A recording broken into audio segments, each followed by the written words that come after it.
প্রবাসীর স্ত্রীরা যদি পরকীয়া করে স্বামী হিসেবে প্রবাসী ভাইরা আসামি হবে কিনা, মারাত্মক সেন্সিটিভ একটা প্রশ্ন।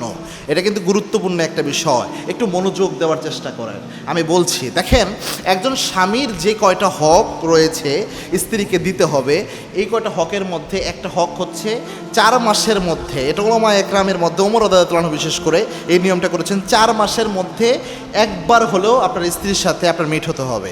এটা একটা গুরুত্বপূর্ণ বিষয়। তবে যদি স্ত্রী অনুমতি দেয় তাহলে ওই স্বামী বাহিরে 4 মাসের বেশি থাকতে পারে, এটা হচ্ছে নর্মাল বিষয়।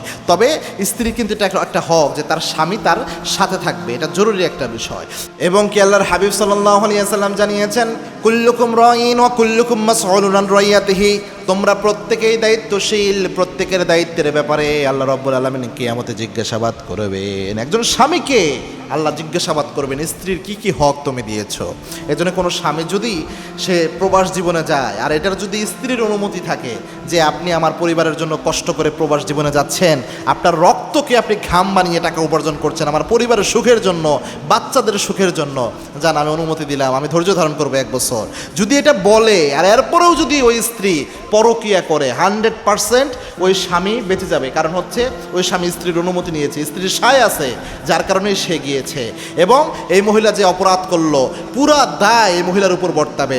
ইসলামী রাষ্ট্র থাকলে এই মহিলাকে জেনার শাস্তি তার উপর আরোপ করা হতো, এবং কি এই পৃথিবী থেকে তাকে বিদায় করে দেওয়া হতো যদি এটা করতো সে।